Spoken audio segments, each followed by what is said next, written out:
I was harassed by a superior who was a woman at a previous job. I reported it to my boss and he just laughed it off and said, toughen up. I don't give a shit. She's a woman. She can't harass you. And it was really hard. And this is a problem because of misogyny, of the patriarchy. The idea of, oh, a woman can't harass you, she's a woman. Where does that idea come from? Well, it comes from the misogynistic idea of women, because they are women, or even just feminine people broadly, because they are feminine, they are inherently less strong than you as a man. And because of that, you should be strong enough to be able to fight back against them or whatever, right? Which is bullshit. It's clearly bullshit. There's a person right now retelling his story where you know it's bullshit. And you know what? He suffered because of the idea that women are less powerful than men. He suffered because of that. So, of course, in society, there are certain groups of people that are just never heard, never talked about or talked to. Their opinions are not really, listened to or even asked for, frankly. There are a lot of people in our society that are oppressed, and Jubilee has actually collected a bunch of them together into one room for them to be 100% honest. We got if white men, the most oppressed minority, were 100% honest. I have not seen this video. Came out 2 months ago.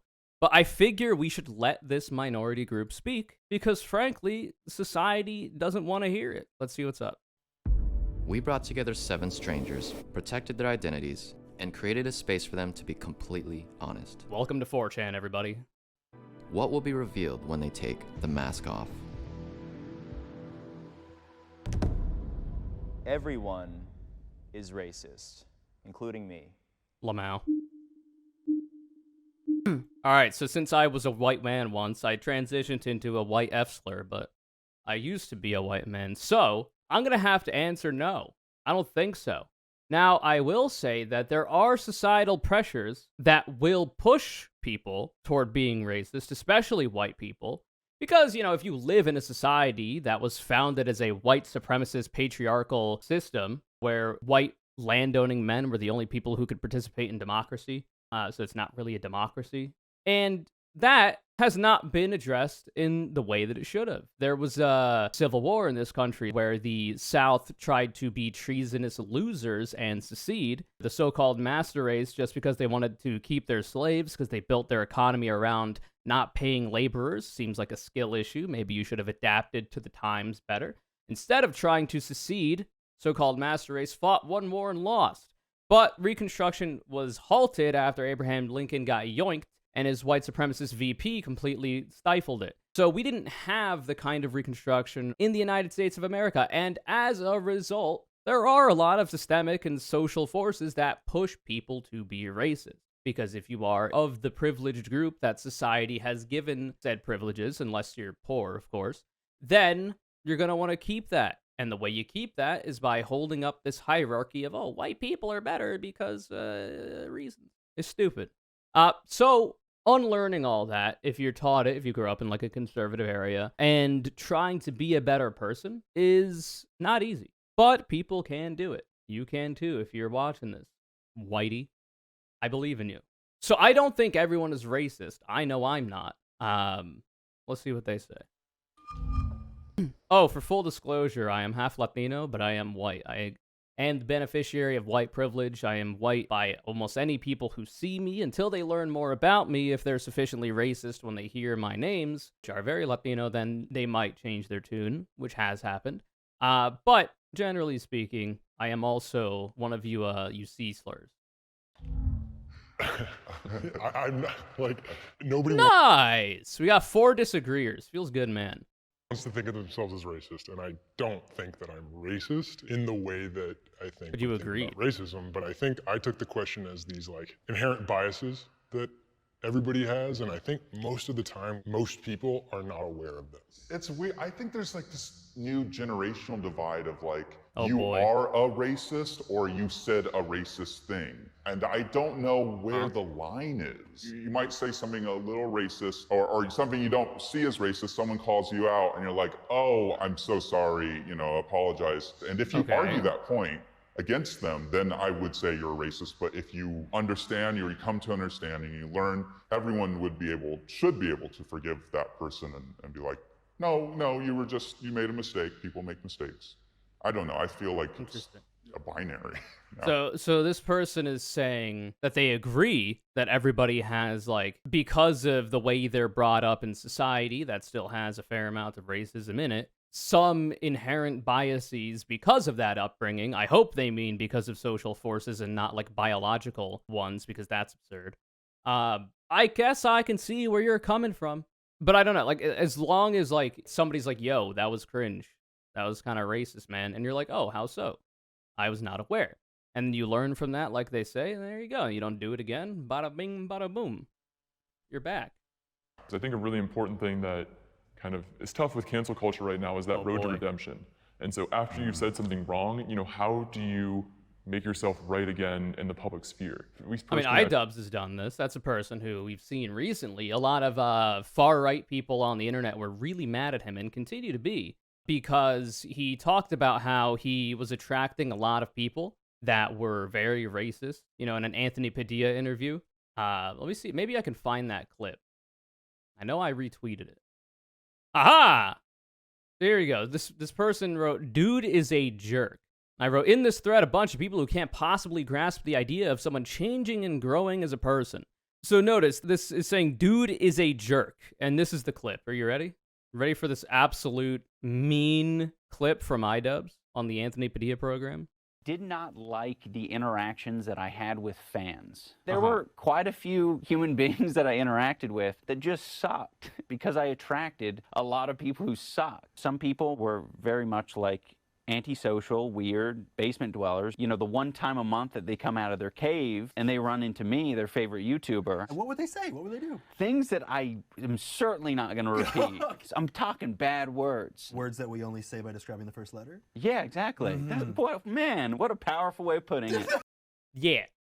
So, like, this thread had a bunch of people mad at him for weird-ass reasons. And, of course, we're referencing the Tana Mongoose incident, where he rolled up to her at a con and said "say," and then literally said the N-word with a hard R, back when he was a lot edgier. But he doesn't do that anymore. And his content is not like that anymore. He might still be edgy, just not in that extreme of a way. And he has seemingly changed for the better, which is good. He seems to understand the things that were not good in the past, and he's moved past it. Like, there are going to be people that are like, "Oh my God, but as soon as you make all this content, you're irredeemable and there's no way you could possibly change," or whatever. And I mean, like, if that's the way you want to view it, I guess you're just not watching his content. I like to think that people can change. It's kind of a fundamental part of being a human being, is changing your opinions and the way that you behave with new information once you've realized what you're doing wrong, if you're doing anything wrong, which he certainly was. I guess just disagree with the idea of racism as a binary. It kind of goes back to that like really old meme where like Skipper says like, "We did it, Mrs. Obama, racism is over." The idea of a redemption is just like, all right, they've fixed their racism, in the sense that like, I think the redemption that our society is calling for is impossible. It's almost like you need to like write a check every time you make a racism, and like that will absolve you of your thing, where I think like what we should be doing is like the idea of growth towards a better understanding.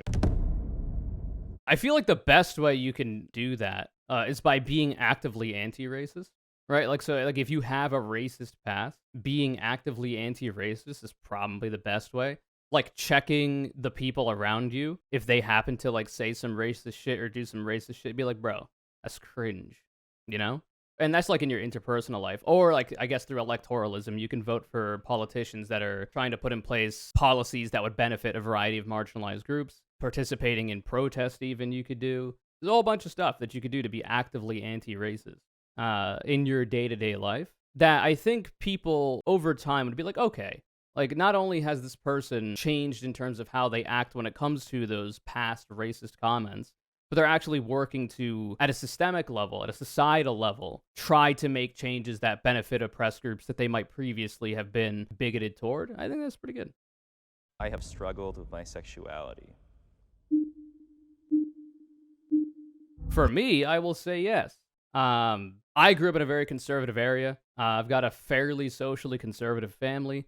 So the idea of me not being straight was something that like I couldn't fully try to understand when I was younger for fear of like social pushback, not only just from family, but from like my broader community, especially in school. It's better now, apparently. I graduated high school in 2014. I'm a fucking old ass motherfucker.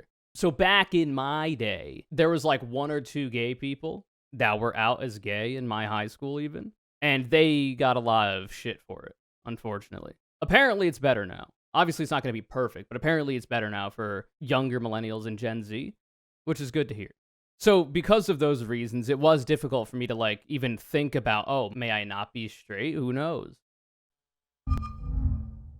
I felt an attraction to men really young, and but I didn't connect to gay culture at all. Same, brother. At least when it comes to gay culture, like drag queen shit, I don't fucking watch RuPaul.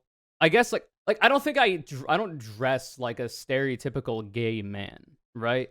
And I've never really had much interest in doing so. And when I say stereotypical gay man, I think like more metrosexual, if that's a term people are aware of. You know, like the tight jeans and then like a button up with the chest undone a little bit. You know what I mean? But like the dudes are looking overall masculine, but they act a little bit more feminine. Like that entire world is not for me.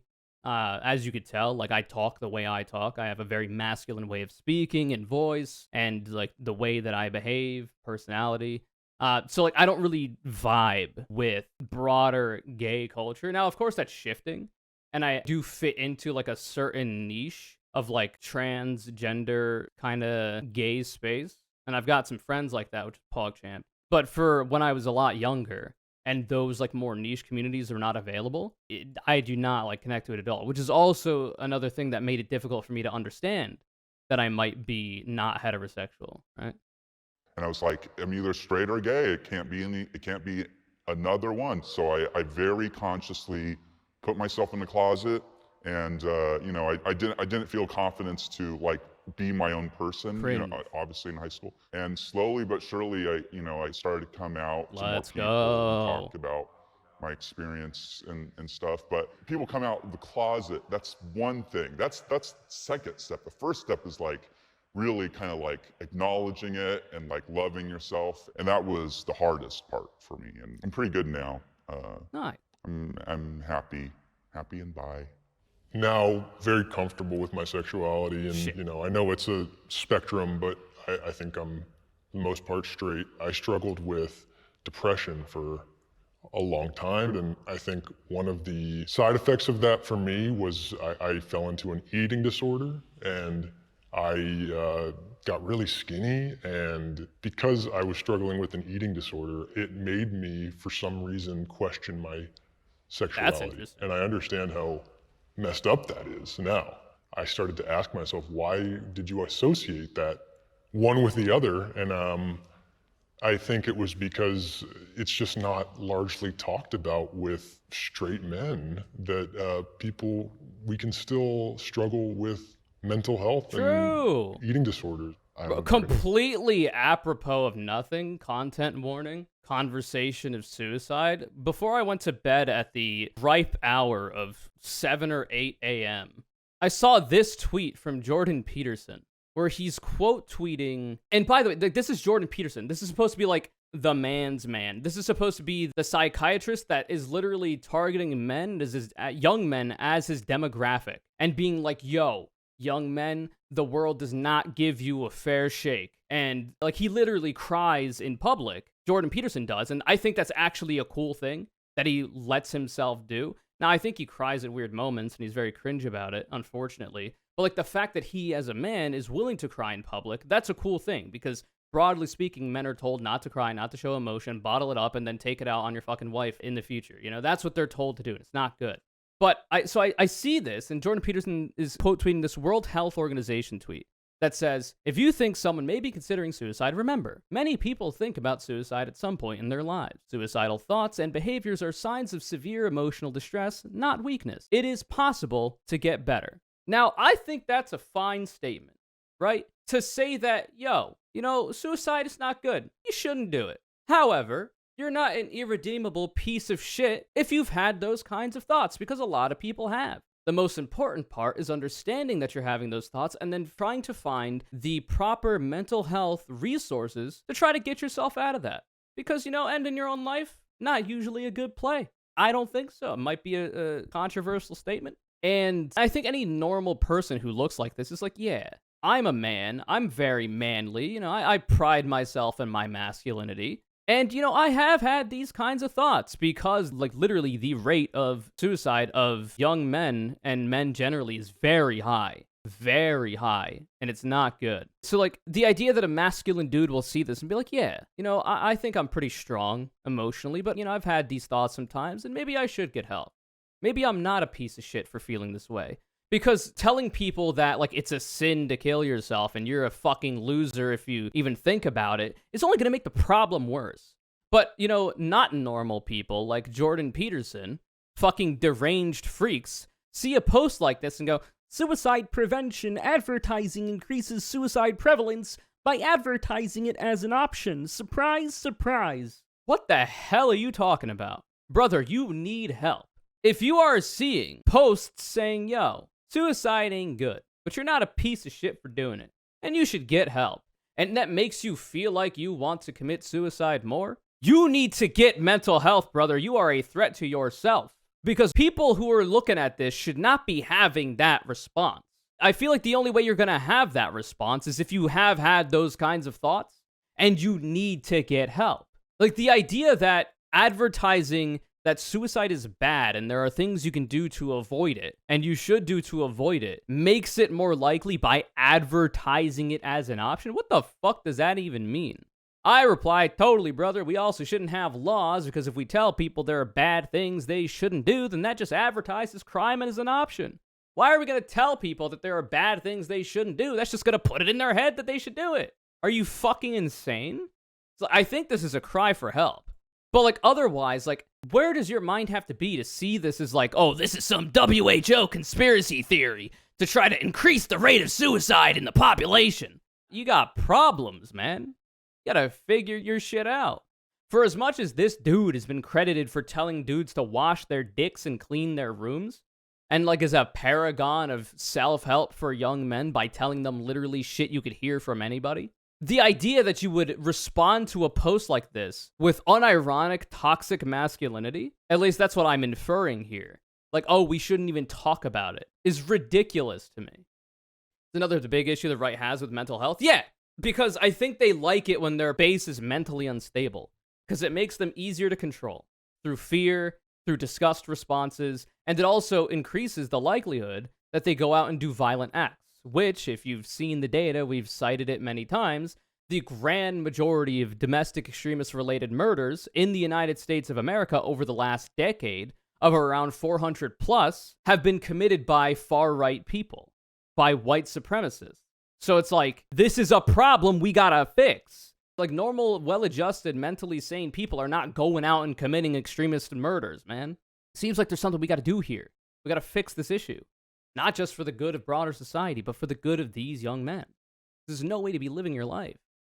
Anyway, I just thought that was relevant to this specific conversation since I saw it. Core memory, somebody might say, of me walking in to my house after the first day of first grade, and I'm just like, hey mom, I think I have a crush on my friend. And my mom kind of laughed and she's like, oh, boys don't have crushes on boys. Corinne. And I was like, cool, got it, awesome.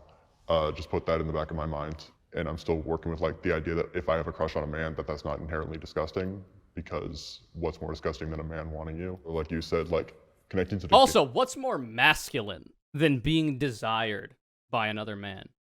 Hello? Another masculine dude is like, yo, that masculine guy right there, testing me a little bit. Testing me a little bit. You are doing something right with your masculinity then.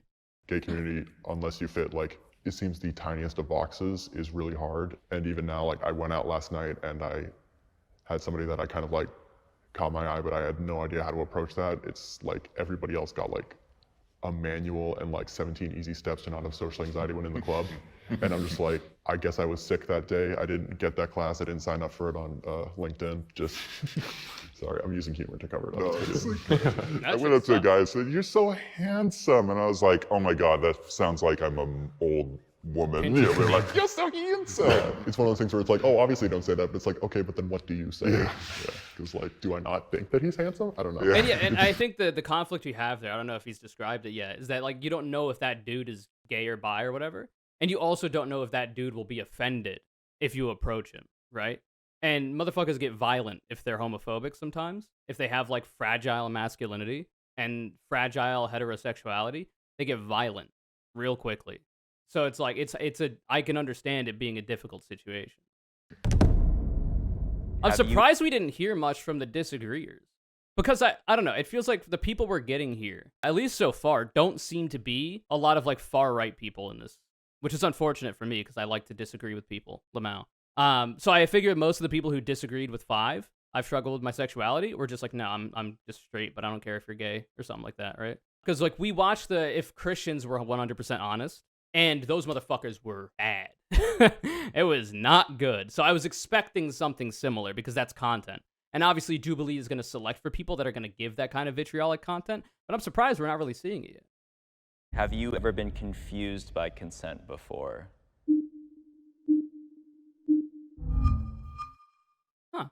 So it's just not taught enough in school or by parents, right? And the right actively tries to teach against it. Like the far right in this country are against sex ed, which literally leads to less sexual abuse of children. So sex ed in school, I should say, literally studies have shown leads to less sexual abuse of children because then they understand what abuse is.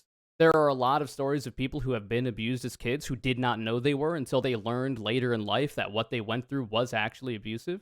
So if you teach kids what is bad, what shouldn't happen to them, if that happens to them, or if a friend tells them that happened to them, they can try to contact the proper authorities to bring that person to justice, which is apparently what the far right wants, right? They're a big fan of locking child abusers up, but apparently not, because they oppose that because they think it's like grooming or something to help kids understand when they're being abused. It's very strange. And then when it comes to like adult men, you have like people like Matt Walsh who pull over to the side of the road to speculate on the dubious nature of consent, who also happens to defend authority figures who have literally been found to have been guilty of a variety of sexual crimes against minors by the Catholic Church. Like, there's a lot of bad shit out there when it comes to dating culture and like pickup artist shit that is really bad, and it makes it difficult for people who aren't trying to be bad people do shit that is like not good. Yeah, I think the reason I said yes was just thinking very specifically about situations where both of us have been really drunk or something like that, where it's like, it's not one person's sober and the other person's drunk and the drunk person's saying yes, but if you're both drunk and both consenting and into it in the moment, and then the next day, like I've had like neither of us really consented. Is anybody in the wrong here? You know, and so that's kind of what I thought of when I heard I've been confused about consent. It's not as much in the moment, but after the fact in that scenario. Yeah, I think that's the whole thing about consent is it's not always just like this guy being like, oh, come on. Like, you know, there's such a finer line. There's so many gray areas that it's really important to have those conversations because, yeah, there can be so many different scenarios that are still non-consensual, so. People like Hassan and Bosch will be like, yo, there has never been an instance that a girl will be turned off for you asking, if like, oh, can I hug you? Can I kiss you? Whatever, right? There's never, and if they are, then that's not a person you want to be around either, because then they probably don't know what the fuck's going on. So it's like, just ask, just keep ask. And you could even style it up. Like, you could put your little riz on it. Be like, you know, and just ask if it's okay to do X, Y, Z. Women have more power than me. No. So I'm assuming the way that this is phrased is to try to, like, bait out any misogynists out there that are like, oh my God, because convicted sexual offenders are getting canceled on the timeline and women are obviously privileged. That kind of shit is trying to like bait out those kinds of people and those kinds of responses. Like the low IQ, right-wing cancel culture warriors or whatever, or anti-woke people. But generally speaking, no, they don't. Now, of course, as a person who still has the capacity for now to be seen in society as a man, like I can boy mode fairly effectively. especially as like an amoebic blob, not a binary trans woman, I am still the beneficiary of a variety of privileges for being seen as more masculine, for being seen as a man sometimes. But because I am trans and because I am half Latino, there can be instances where that can also be used against me. And there might be instances where like cis white women have like the potential to have more power in certain interpersonal instances, like white Karens calling the cops on a black person just walking in a park, you know? But that's like an extension. That's not really like them having the power. That's them utilizing power structures against people. So I don't know. Generally speaking, though, no, of course not. We live in a patriarchal society. Men are on top, and they have been that way since the creation of this country and before it, right? We're trying to undo that. We're trying to do a lot of work to undo that. And I will say, even if the Karens out there calling the cops and people are like asking for the manager or whatever, those women are like utilizing power structures that are run by men as well. Those women are weaponizing structures that have been created by men as well. It's not like women were the major part to play in their own oppression or in the oppression of other people. Now, of course, they have been, Margaret Thatcher and whatnot, but you know what I mean. Yeah, I definitely don't think... Yeah, okay. We got a bunch of libs on here. God damn it. We got too many libs. Too many liberals, man. They didn't get enough far-right wingers on here. I think some people might think that just because you're seeing a growing relative power that, some men might not be used to, now that women are kind of getting closer to being equal to some people that might feel like they're getting more power and they might be more powerful. And so I can understand why someone might, perceive that as relative, but absolutely I don't agree that like women have more power. I think we're getting closer to equality at this point where it's a work in progress. Yeah, and that's the thing. It's like, to the privileged, equality feels like oppression. If you've always been at the top in an unjust hierarchy of power, and then suddenly the people that have been oppressed underneath you to keep you in that position are suddenly gaining more and more rights to the point where they might become close to equal to you, that might feel like oppression, but that's only because you're used to that privileged position. And also there are going to be fears of people who understand the power of that kind of hierarchy, who understand the privilege that they have, that they fear that the people that they have previously oppressed will, through vengeance or revenge or whatever, do the same to them. Like, there's a lot of people who are racist against black people, a lot of white people who are racist against black people, who are worried about allowing for black people to have equality because then they fear they might become, the new oppressed group as white people. You see that all the time. And like that's literally like a foundational plank of the Republican Party is a worry of like, oh, they might do to us what we've been doing to them since the creation of this country. And that's a scary thought to these motherfuckers. But that's also misguided because the same things that allow for equality for all people, regardless of religion, race, sexuality, gender identity, whatever, also protects any kind of like flipping or swinging of the pendulum, as it were, from happening. It stops it from happening necessarily because the point is achieving that equality. So it's an irrational fear that people have. And it's a fear that's used to keep these unjust hierarchical power structures in place. And it's cringe, if you don't mind me saying. Like how people were when Obama was elected. People said that he would enslave white people, and inshallah, he will when he gets his third term. I don't know. It's like a yes and no question. I was harassed by a superior who was a woman at a previous job, like repeatedly harassed. I reported it to my boss, who was a white male, and he just laughed it off and said, toughen up, Buttercup. When women are harassed, I think if I was a woman and I reported harassment, especially right now with Me Too and everything, CEO would see a huge red flag, a huge possible controversy, and like, I know there's definitely, ways when that isn't true, but for me it was just like, we don't care. You're a man, toughen up. I don't give a shit. Like, she's a woman. She can't harass you. And it was really hard. I'm sorry. Poor guy. And I was really scared. And like, if I didn't have some, good women in my life and some good people, I wouldn't have taken action. I would have just toughened up. And I would have let it kill me inside. And this is a problem. Are you ready? The same reason this is happening, you can hear it in what he's saying. It's still, oddly enough, because of misogyny, of the patriarchy. The idea of, oh, a woman can't harass you, she's a woman. Where does that idea come from? Well, it comes from the misogynistic idea of women, because they are women, or even just feminine people broadly, because they are feminine, they are inherently less strong than you as a man. And because of that, you should be strong enough to be able to fight back against them or whatever, right? This is why sexual abuse of men from women aren't taken as seriously. This is why you have people like Tucker Carlson who will go on national television and say that a woman school teacher who gave a 14-year-old boy a lap dance, that he said, and I quote, it was a quote, victimless crime, Tucker Carlson did. You know, the guy that goes on TV and talks about how these teachers simply being queer and existing is somehow grooming your kids. When a cisgender heterosexual woman is the one who ends up sexually abusing a child, a 14-year-old boy, Tucker Carlson says it's a, quote, victimless crime, which is fucking weird, man. And the reason why, it's the same phenomenon as like, oh, where was she when I was a kid? I would have loved that. It's like, brother, you would have been sexually abused. You would not have liked that. You might have thought you did, but when you grow up, you're probably going to realize you wouldn't. But that's the reason. It's because women are seen as less powerful and men are seen as more powerful.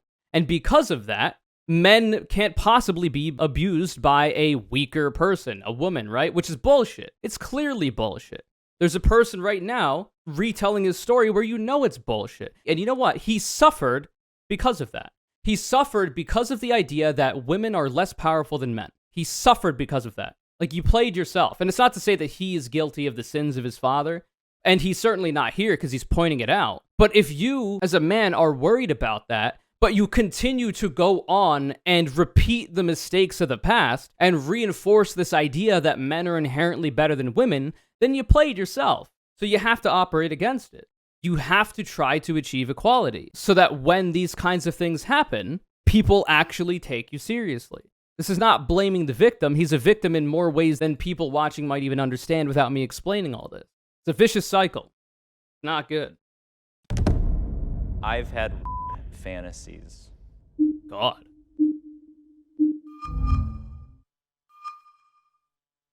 Oh, okay. One agreeer. So I said yes because, like, I can't think of a specific time. Are we ready for the consensual non-consent takes? Because otherwise, I believe I have at one point. It's more like role-playing under very strict there you go. Okay. guidelines, and with the understanding that my partner will stop if I ever get too uncomfortable. In terms of, like, fantasizing about actually doing the very illegal and immoral act, no. I feel like you could have just disagreed still, though. Like, I don't think you need to press agree, because I don't think saying that you're into CNC would be contradictory to disagreeing to this point. Because when people think of rape, they think of, like, the literal illegal act. But if it's consensual non-consent, then you're role-playing, you know what I mean? It's still very difficult, by the way. Like, you need to be very aware of what's happening. All parties involved need to. You need to have a lot of understanding of what's going on. And everybody has to be on the same page, and you have to have safe words and whatnot. But it's a thing that people can do as long as they're very careful about it. So I think it would not be contradictory to have said disagree. But I think, you know, like, role-playing, or even, like, the fiction you read, or even, like, to a certain extent, as long as it's ethically made, porn, like, it's exploring that healthily, I think, is valid. And it's something that I think I have done in the past. Yeah, I kind of agree with that. I explore it in porn, but, like, personally, no. Like, it freaks me out too much. You know, I do have, like, this kind of feel of wanting to be dominated by a man, you know, or a woman. That's more in porn than, like, in real life. I feel like I'd be freaked out in real life if that happened, but. So in this situation, and there are also layers to it too. Like, there's a difference between, like, being hyper submissive and CNC, right? Because, like, CNC is very, it's a lot more, I think, in the RP, the role play side of things. Whereas, like, if you're just submitting, like, if you like to be tied up or whatever and dominated by another person, that's not the same. Like, you're not role playing necessarily because you've already consented to the activity. When it's like with your partner that you stated, are you the person that is receiving this idea of? You're saying, am I playing the role of the assailant or the victim? Yeah. Okay. The role I am playing would be that of the assailant. Of the assailant. In that. Okay. And my partner would be the victim. Due to like social anxiety and like just a lot of things that keep me like a more like docile and submissive person. So like this is actually, for putting a bunch of normies together in a conversation about this, is like a fairly okay conversation about all this shit. Like if there were actual like far right people, from what I've heard from them online, like I've seen right wingers talk about, like if we had an Andrew Tate acolyte in here, Jesus Christ. When you're assaulted, like sexually assaulted, you don't have a choice in the matter, but when you are role playing it, you can say, you know, like a safe word, and that you have the control. But when it's that control's robbed from you, it, you know, it messes with you. I think that's the distinction with the role play. I feel like we kind of have a misunderstanding here. I at least think that it's really insensitive, at least, to be doing these role plays, because you will never be able to feel what these people feel, and like it kind of it's off shifting to know that that's something desired. You know. I understand that, and like I said, it is something like obvious. I've never experienced it, and so my fantasy kind of might come from like a position of privilege, and I think that's why I'd like to explore it in a healthy way to figure out like why exactly I feel that way. And I understand like from the outset, and even like as I explain it, it has the potential to sound like incredibly like jarring and shitty. The way you're explaining it though, like that's why I'm asking you questions, because I can instantly assume that you're a person, but now that I see the way you spoke to me, and you know, you obviously have some feelings about it that you've thought to yourself over time. So like, I just want to I appreciate that. But and I think that the way we handled it is kind of a good way to communicate with others and understand issues. I appreciate the way you ask the questions and stuff like that. Thank you. I have been abused.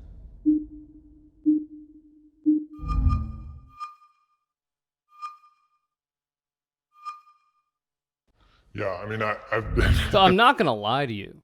I did not expect this video to be as heavy as it's been. I expected because it's Jubilee, they're usually trying to like select for people that are gonna provide for more vitriolic kinds of content. And here we're just having like group therapy sessions. Jesus. I've been going through it. You go through it. No, I think I've just been abused two ways. And abused the anonymity is actually really useful here. Well, yeah, because I'm judging, I prejudged this video based off of the "If All Christians Were 100% Honest" video that we watched a long time ago. And that one, like, there were people in there, like, there were some, like, more progressive Christians, but there were also very far-right Christians in there that were saying some crazy shit. So I just expected that was the goal that Jubilee would go for. I'm just surprised.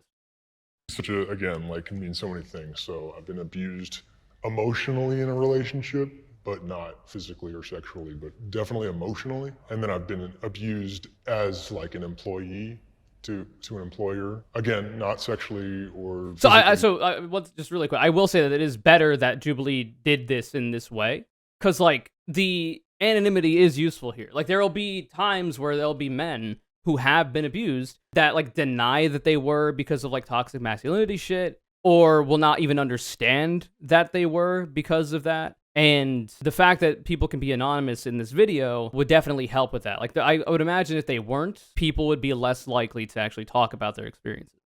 My family, we've endured emotional, physical abuse from my father, and I'm sure a lot of people can, attest and say the same things. And he lives in a whole other country now, so I don't really talk to him. And I need that guidance.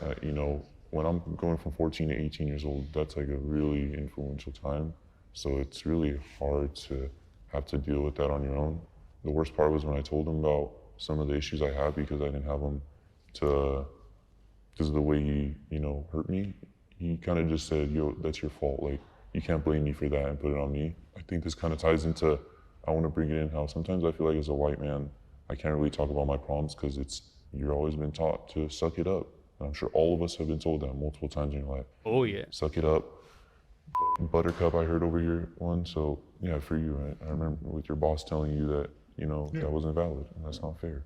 So obviously I was also in my upbringing told this shit all the time. Now, luckily for me, I guess, not as bad as a lot of other stories I've heard. I was told generally, and I knew the vibes because there's like more of a social thing, not even just like from your parents or your family, but even like friends and your local community and like media that you watch. I even like, there was a point when I was in like middle school that I prided myself on not being emotional. Kind of like the I'm a lone wolf kind of way, where like now, even to this day, at the old age of 27, I still have difficulty processing certain emotions. I'm getting better at it, and I've been getting better at it over time, especially as I've started to understand all of this shit and why I had these thoughts and feelings and whatnot. But I still suffer from it to this day. And part of that is because of that social understanding that men are supposed to be XYZ, bottle up emotions, all this kind of shit. But also because I was never really taught in a positive way how to think about these emotions, how to process these kinds of emotions, right? Because that's the other side of it. It's one thing to say, oh, well, you should just bottle it all up, not even think about it, blah, blah, blah, blah, blah. It's another thing to be positively taught how to engage with those emotions in a positive way and deal with them that way, which I never got either, which I'm also working through now as I've gotten older. And interestingly enough, getting on HRT, where now, I have more estrogen than testosterone in me, like my emotional availability has kind of been opened up because that's what tends to happen for people who have more estrogen than testosterone in their body. And like I'm feeling emotions in ways that I wouldn't previously, like at an actual physical and mental emotional level, not just thinking about them, but actually like feeling them. Like not even just negative emotions. Like I'm more likely to cry nowadays, where previously it was very difficult to get me to cry. Like back before HRT, the main thing I might cry over is like media of people overcoming adversity. Like it would be a positive kind of crying. It's very rare that I would ever have a negative kind of crying. But now that does happen more often. It's still not that frequent, and I'm more likely to cry because of that, like, hopeful kind of feelings of, like, seeing people overcome adversity or seeing people appreciated for, like, the work that they do or whatnot. That usually gets me, too, like, musicians and whatnot. Oh, but also, like, positive feelings. Like, I laugh more now. Like, instead of just, like, exhaling through my nose, like, I'll get into fits of laughter where, like, I can't stop. A lot more than I used to. Because my emotional availability is more opened up now. Like, I'm more emotionally available as a person. And this has also fucked me in the past, too. With friendships, with romantic relationships, with family. My inability to understand my own emotions made it harder for me to empathize with other people as well.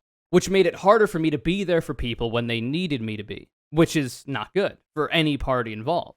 Now, I like to think I'm getting better at it, but I'm still really bad at that. Because I was never taught. And I haven't had a lot of practice either. Especially after being on HRT. Patriarchal thinking is not good for men, brother. Let me tell you, if you resonate with anything I just said, that is a product of the idea that men are inherently better than women and stronger and you should just suck it up and all this. It's bullshit. It is a lie fed to you to maintain, other dudes, usually rich dudes above you, maintaining their position in the hierarchy. If you're poor, if you're queer, you're getting fucked, brother, and you need to break out of that shit. Anyway. I think abuse kind of requires a power dynamic, and even all of us, we're white men, there's always somebody above us. There's a richer, whiter class, man, I guess. So what is exactly the top? Because there's always somebody, I think. Christians would say God, right? Because most religions are inherently hierarchical. God is at the very top. And then unfortunately, because of especially in a lot of fundamentalists, there are progressive religious people out there. Progressive churches out there. But generally speaking, in the more fundamentalist and right-wing views of religion, it's going to be God, then men, then women. And then there's also going to be race dynamics in that, depending if you're a white nationalist Christian, if you're racist or whatever. And then queer people are going to be at the bottom as well. And obviously there's a lot of intersections there, black people could be queer, et cetera, et cetera, et cetera. So there's levels to it. But class is the main one that a lot of people don't think about, and I think it's very important that you do. Because as a white man, you do still suffer under patriarchy. Surprise, surprise, if you've still been watching in this video, I hope you've kind of understood where I'm coming from when I say that. And because of that, you're not as oppressed, I guess, as a woman, or as a queer person, or as a black or brown person if you're a white man, or even a gay cis white man. But if you're not a capital owner, you are still being oppressed. If you are a worker, you are still being oppressed because, like he's saying here, there's always somebody above us. And if you're not literally owning a business or a factory or whatever, if you're not a CEO, if you're a worker, then you're still being oppressed. You're still in a disadvantaged position. And this is why I talk about, like, this is why intersectional feminism is incredibly important. This is why it's like OP.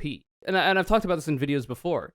It is difficult to get white cis men, especially white cis heterosexual men, to understand and empathize with oppressions that other people feel. Of course, it's not impossible because we have motherfuckers on this panel who understand it, but it is difficult to have those kinds of people understand it and empathize with it and then want to try to help those people because they don't know what it feels like to be oppressed themselves, or at least they don't understand that they're being oppressed. But people who are poor know what it feels like to be poor. And you could be white and poor. If you're a white man who is poor, you can still feel oppression because you're having to work multiple jobs just to put food on the table, to feed your kids, to keep the lights on. You're having to pay through the nose if you get sick because we don't have a good healthcare industry in this country. And it's completely corporatized and profit-based. You're getting penalized for going into higher education to try to get a better paying job to pay the bills because student loan debt, right? Because we don't subsidize students going into higher education. We don't see it as an investment. So like there are so many ways that you're still oppressed on the basis of class. And if you can point that out to people, especially people who are having difficulty understanding the oppression that other groups might face, like women, black and brown people, queer people, if they're having trouble empathizing and understanding with that, if you can try to get them to understand what it feels like, what that oppression that they're experiencing, that they might not understand for being poor feels like, then you might be able to open the door to them empathizing with oppressions that other people who are not like them face. That's the goal there. Because oppressed groups, you're not going to be liberated unless you have a bunch of allies, right? As a marginalized identity, as a minority, you necessarily, like by definition, do not have enough people to liberate yourselves from that oppression. You require allies who do not face the same oppression that you do.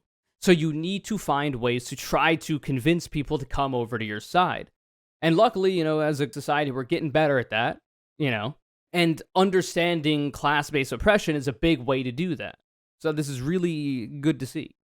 Really quickly, I just want to do one thing. There's going to be no talking. It's the last question I have, and you cannot elaborate on your opinion either way, is... What the fuck is this, Jubilee? Bro, we have like a string of like really deep and powerful conversations from men empathizing with like the pain that they've gone through and like really difficult conversations. And you just throw this on the end? What the fuck is that? Jubilee moment. The era of white men is over. I'm gonna have to disagree with that. The era of white men is over.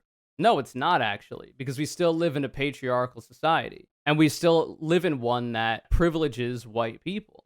But like I say, like a white homeless man is still suffering on the basis of class.